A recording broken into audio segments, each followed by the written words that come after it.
신앙의 길을 걷다 보면 우리가 원하긴 원치 않긴 항상 어떤 역경의 상황들을 맞이하게 되는 게, 그럴 때 그 역경에 대한 다른 시각, 그 시각을 소유할 수 있기를 원합니다. 그게 무엇일까? 오늘 우리가 함께 풀어갈 하나님의 말씀이죠. 살다 보면 맞닥뜨리는 역경 중에 모든 것은 아니겠지만 그 중에 다수는 바로 이 죄의 문제와 연결되어 있다라고 말할 수 있다라고 하는 것이죠. 그러니까 역경 중에 다수는 이 죄에 의한 직접적인 결과일 수 있다라고 하는 것입니다.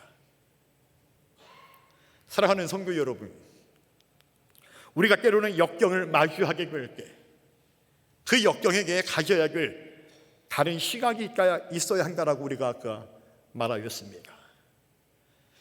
그것은 자애로우신 하나님께서 때로는 우리를 치유하시고자 역경을 우리에게 주시고자 하신다라고 하는 사실입니다. 우리를 하나님께서 쓰시기 위해서 테스트하기 위하여 역경을 주실 수도 있지만, 그러나 반대로 우리의 그 죄의 문제를 처리하기 위해서 우리에게 역경을 허락하신다라고 하는 것입니다. 하나님의 타이밍이라고 하는 오스먼 힐이 쓴 이 책을 보게 되면 그리스도인으로서의 믿음의 여정 가운데 그 삶에서 마주하게 되는 역경이 왜 나에게 일어나는가라고 하는 그 이유들에 의해서 대략 6가지로 우리에게 설명하고 있음을 보게 됩니다. 그 첫 번째는 바로 하나님의 자녀됨이라고 하는 이유입니다. 하늘에 계신 우리 아버지는 자녀들의 성장과 성숙을 위하여 때로 역경을 활용하여서 징계하신다라고 하는 것이죠. 아마도 이 중에 대다수는 자녀들을 키우셨고 또 양육하신 분들입니다. 또 지금도 하고 계시고, 자녀들을 키우고 양육한 여러분들은 아마 이 부분에 대해서 너무나 공감하고 또 너무나 우리가 함께 잘 이해가 될 것이라고 생각을 합니다. 우리가 자녀들을 때로는 말로써 안 되면, 타이르가 안 되면 사랑의 매를 드는 경우가 무엇이겠습니까? 그 자녀를 징계하는 이유가 무엇이겠습니까? 내 자식 새끼가 잘 되게 하기 위해서, 내 자식이 올바로 성장하게 하기 위해서 우리가 때로는 말로 해서 안 되면 사랑의 매를 드는 것 아니겠습니까? 그래서 잠언서 3장 11절로 12절을 보게 되면 하나님의 말씀을 우리에게 이렇게 기록하고 있습니다. 우리 같이 한번 읽어볼까요? 준비 시작.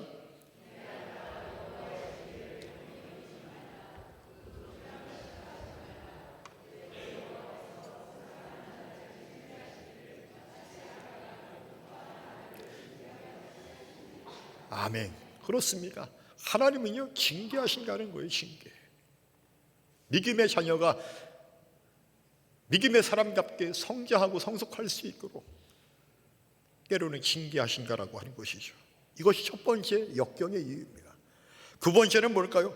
바로 다른 사람들과의 하나됨을 위하여서 우리에게 역경을 때로는 허락하신다라고 하는 것이죠. 때로 하나님은 우리가 고난받는 다른 사람들을 더 잘 이해하고 그들을 위로할 수 있는 사역을 할 수 있도록 우리에게 역경을 허락하신다라고 하는 거죠. 그래서 어떤 권사님들이 때로는 자신이 과거에 갖고 있었던 그 아픈 상처와 그 어려움과 그 역경을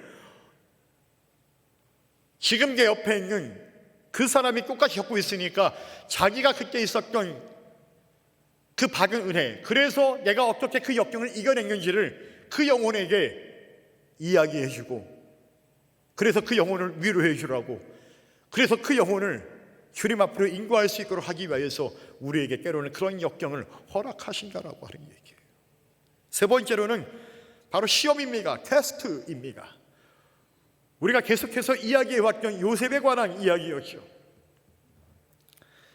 사실 오늘 이 말씀은 우리가 지난 2주간은 맥주감사절에 포커스를 맞추어서 감사에 관한 말씀을 나누었지만, 오늘은 다시 그 이전에 요셉과 관련된 연결된 시리즈의 설교라고 말할 수 있습니다. 우리가 과거 요셉을 통하여 말씀을 나눈 것처럼 하나님은 당신의 나라에서 지구적인 역할을 감당해야 될 하나님의 사람을 세우시기 위하여서 그에게 수없이 많은 테스트를 하신다라고 하는 얘기예요. 시험을 주신다는 얘기죠. 이것과 비슷한 맥락으로 네 번째는 바로 그래서 하나님은 우리의 소명과 준비, 다시 말하면 하나님께 쓰임받기 위한 소명과 준비의 과정으로서의 역경을 우리에게 또한 허락하신다라고 하는 것이죠. 다섯 번째는 하나님을 신뢰하는 능력입니다.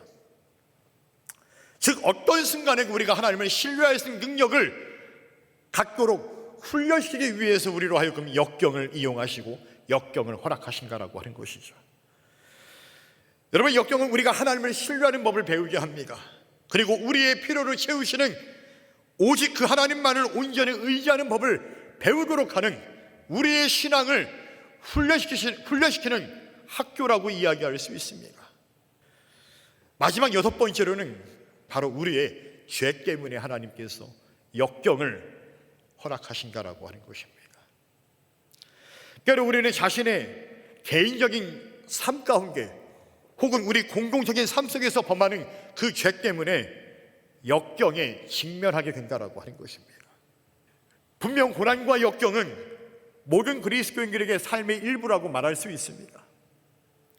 그러나 그 고난과 역경이 때로는 우리의 죄로 인한 직접적인 결과가 있음을 우리가 기억해야 한다라고 하는 것입니다. 따라서 우리의 죄 때문에 당하는 역경과 고난이라고 한다면 우리는 즉각적으로 이 역경을 통해서 주시고자 하는 하나님의 음성에 우리의 귀를 기울여야 된다라고 하는 것이죠. 그리고 우리의 삶의 방향을 바꾸어야 한다라고 하는 얘기예요. 그렇습니까? 우리의 죄로 인한 역경과 고난이 다가왔을 때 우리는 즉각적으로 회개하고 하나님 앞에서 우리의 삶의 방향을 반드시 바꾸어야 합니다. 하나님은 오늘 본문에서 다윗의 죄로 말미암아 닥치게 될 그의 앞에 놓이게 될 그 앞에 펼쳐지게 될 역경에게 하여서 오늘 우리에게 이렇게 증언합니다. 사무엘하 12장 9절로 11절까지의 말씀을 우리 다시 한번 같이 한 목소리로 합독하도록 하겠습니다. 준비 시작.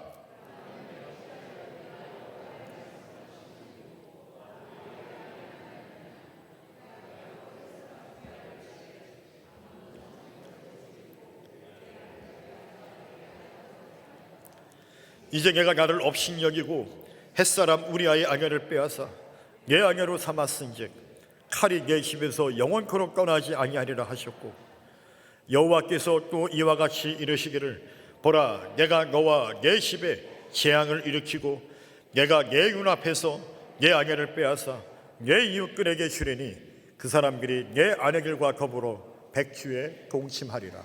아멘. 여러분, 다윗의 죄가 무엇이었습니까? 밧세바라고 하는 아름다운 여인을 빼앗기 위하여서 그의 남편인 우리아를 죽게 만든 것이었습니다. 남의 것을 탐하지 말라고 하는 그 십계명의 말씀을 달강이 어겼고요, 그것 때문에 심지어는 한 영혼을 죽게 만들었습니다. 그것도 우리아에게 자신을 죽이라고 하는 내용의 편지를 들고 요압 장군에게 직접 전달케 하였습니다. 우리아는 그 편지가 무엇인지도 모르고 그 편지를 전선에 나아가서 자신의 상관 요압 장군에게 그 편지를 전달을 합니다. 그 편지의 내용을 성경은 이렇게 증언합니다.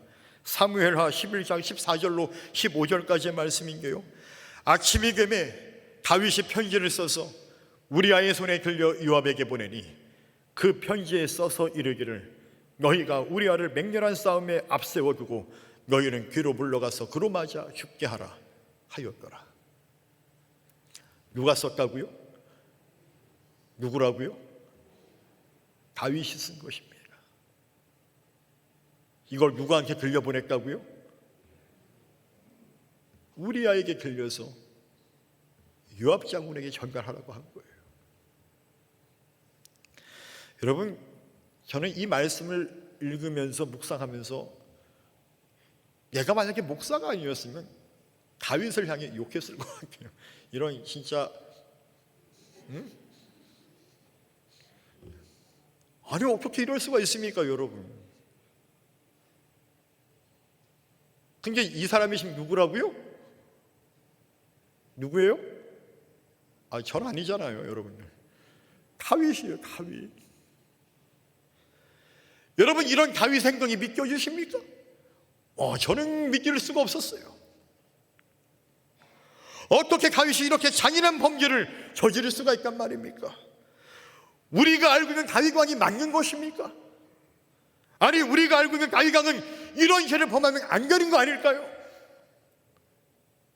마치 세상 사람들이 교회를 바라보고 세상 사람들이 교인들을 바라볼 때 뭐라고 말해요?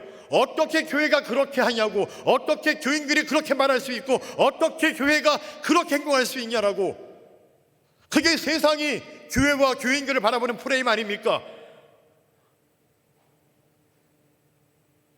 여러분, 저는 이 말씀을 묵상하면서 어쩌면 그런 마음으로 제가 다윗을 바라본 것 같아요. 어떻게 다윗이 이렇게 할 수가 있었을까? 어떻게?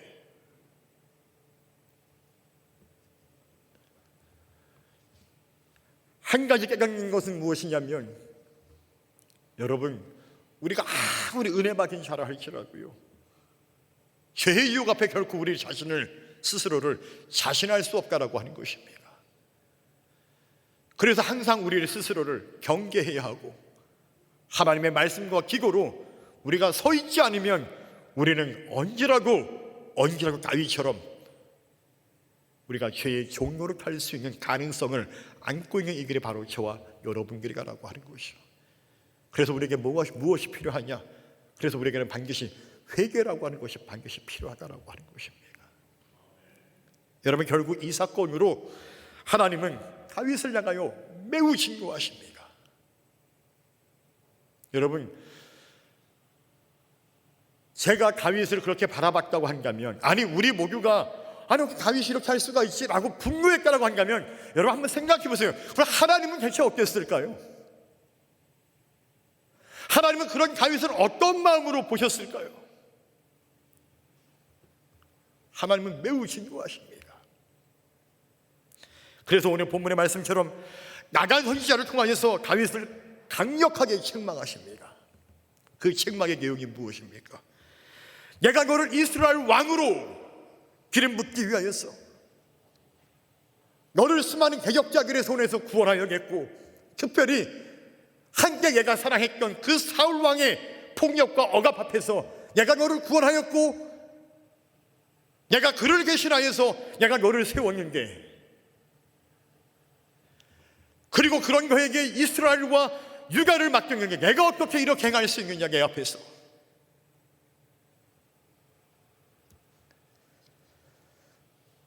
만일 너에게 부족한 것이 있었으면 내가 이것과 저것을 더하여서 너에게 주었을 것이다. 근데 내가 어찌 내 앞에서 이런 악을 행할 수가 있느냐라고 하나님 강력하게 진노하십니다.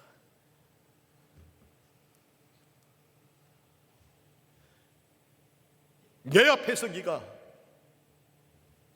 한 여인을 빼앗기 위해서 어떻게 우리아를 죽게 만들고 그의 아내로 빼앗을 수 있느냐?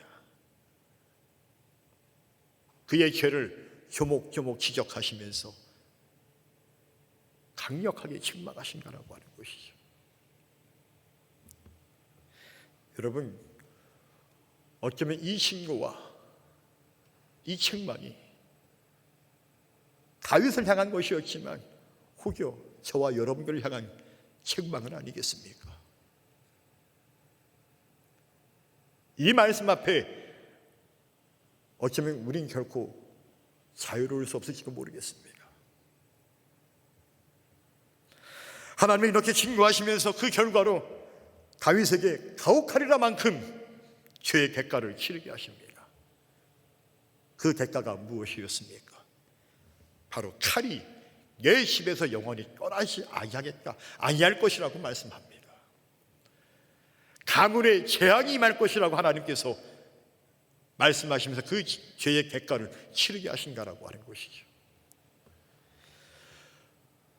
그것이 구체적으로 무엇이었습니까? 바로 다윗과 밧세바의 사이에서 낳은 아들의 죽음이었습니다. 다윗과 밧세바는요, 아들이 있었습니다. 하나님은 결코 그 아들을 인정할 수가 없었고, 그래서 그 아들이 죽을 것이라고 말씀합니다. 다윗은 하나님 앞에 간절히 매갈립니다. 골방에 들어가 기도합니다. 하나님, 그 아들을 살려주옵소서. 내가 비록 죄를 지었지만 하나님 어떻게 이 아들을 거두어 가십니까? 몇 날 며칠을 금식하며 그가 기도하고 간구합니다. 그러나 결국 그 아들은 생명을 잃게 됩니다. 또 어떤 죄 객가를 치루었습니까? 아들 압살롬의 반란으로 인하여서 다시 그는 도망자의 신세가 되어야 했고, 자신의 아들들이 서로가 서로를 죽이는, 부모로서 차마 바라볼 수 없는 것들을 그는 눈앞에서 목도하게 됩니다. 압살롬이 자신의 형제들을 다 쳐 죽이는 그 사건들을 그가 경험하게 되는 것이죠. 자신의 아내들이 백주에 수치를 당하게 되어지는 그런 경험도 그가 하게 됩니다. 하나님께서 말씀하신 대로 그는 엄청난 죄의 객가를 치르게 됩니다. 그야말로 감당할 수 없는 역경이 그에게 찾아온 것이었죠. 그러나 여기서 우리가 한 가지 간과하지 말아야 될 것이 있습니다. 그것은 다윗의 역경이 비록 그의 범죄함 때문이었지만 하나님은 단순히 그의 범죄로 말미암아 그를 역경에 처하신 것이 목적은 아니었습니다. 비록 그가 죄의 객가를 치러야 했지만 하나님은 여전히 다윗을 사랑하시기에 그 다윗이 철저히 회개하고 돌아오기를 원하셨다는 얘기예요. 그래서 그 역경 가운데 다윗이 진심으로 회개하고 다시 하나님께 자신의 삶의 방향을 돌이키기를, 삶의 방향의 전환이 일어나기를 원하셨다라고 하는 것이죠. 그래서 그에게 이 역경을 허락하십니다. 사랑하는 성도 여러분, 다윗의 이 사건을 통해서 우리가 반드시 알아야 하고 기억해야 하는 신앙의 메시지가 있습니다. 그것은 우리가 하나님 앞에서 스스로 죄와 반역에 빠져들면 하나님은 우리를 회개케 하기 위하여서 우리로 하여금 그 역경을 치르게 하신다라고 하는 것입니다. 나니아 연객의 작가이자 기독교 변신가인 또 캠브리지 대학의 교수였던 C.S. 루이스는 그래서 이런 말을 하죠. 그의 책 고통의 문제에서 다음과 같이 이야기합니다. 하나님은 우리의 즐거움 속에서 속삭이시고 우리의 양심 속에서 말씀하시지만 우리의 고통 속에서 외치신다. 그것은 귀먹은 세상을 일깨우는 그분의 메가폰이다 라고 그렇게 이야기합니다. 이처럼 역경의 다른 시각, 그것은 우리를 바로 일깨우는 것이었습니다. 너 그러지 말아라, 너 그거 잘못된 것이다 라고 우리를 일깨우는 거예요. 그래서 우리의 삶의 방향을 전환시키는 하나님의 의도가 바로 이 역경이다 라고 하는 것입니다. 만일 우리가 하나님의 자녀라면, 그리고 우리가 하나님의 어떤 일을 우리에게 맡기고자 하신다면 하나님은 먼저 잔잔한 음성으로 우리에게 말씀하실 것입니다. 우리의 이름을 부르면서 방향을 바꿔야 한다 라고 그렇게 부드럽게 말씀하시겠죠. 그러나 우리가 귀 기울여 듣지 않으면 그분은 또한 우리의 어깨를 두드리시면서 삶의 방향을 바꿔야 돼 라고 말씀하실 것입니다. 그럼에도 불구하고 우리가 또 듣지 않으면 하나님은 이제 양 어깨를 붙잡고 삶의 방향을 바꿔야 돼, 그러면 안 돼라고 우리에게 말씀하실 것입니다. 그런 게 또 우리가 듣지 않고 그 말씀을 우리가 거부한다고 한다면 하나님은 그때 우리를 바닥에 넘어뜨릴 것입니다. 우리를 바닥에 쓰러뜨리시고 강한 어조로 말씀하실 거예요. 방향을 바꿔야 돼, 그러면 안 된다라고 우리에게 말씀하실 것입니다. 어쩌면 오늘 다윗이 그렇게 바닥에, 하나님께서 바닥에 눕혀뜨려서 그 역경을 통해서 그렇게 우리에게 말씀하시는 것이 아닐까요? 실제로 이런 하나님의 방식을 가장 잘 보여주는 대표적인 성경의 인물이 있습니다. 저는 그 사람을 삼손이라고 생각을 합니다. 삼손. 아마 삼손은 다 아실 거예요, 누구든지. 그럼 삼손이 누구죠?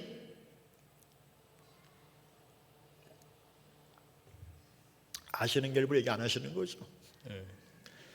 삼손은 그 유명한 이스라엘의 사사가 아닙니까?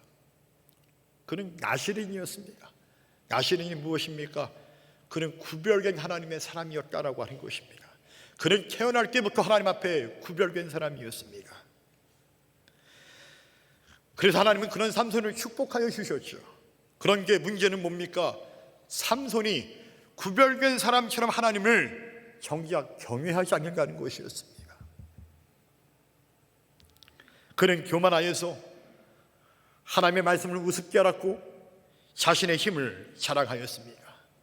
자신의 뜻대로만 살려고 하였습니다. 결국에는 인간의 욕망과 욕정에 빠져서 이방 여인의 유혹에 빠져 그만 하나님과 자신의 비밀을 누설하고 말았습니다.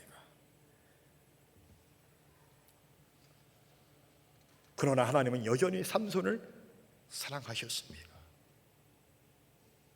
그가 겸손하여 하나님을 바라보기를 원하셨습니다. 그래서 하나님은 끝내 그 삼손을 돌아오게 만들도록 하기 위하여서 그에게 엄청난 역경을 허락하십니다. 어깨를 구부리고 양 어깨를 구부리고 해서도 안 되니까는 결국에는 바닥에 넘어뜨리시는 거예요, 삼손을. 그게 바로 최후의 방법이었습니다. 그것이 무엇입니까? 바로 삼손으로 하여금 블레셋의 포로가 되게 하십니다. 삼손이 그렇게 경멸하였던 블레셋의 포로가 되어서 커다란 맷돌을 굴려야 했고 두 눈을 잃어버리고 수많은 블레셋 사람들에게 조롱을 받아야만 했습니다.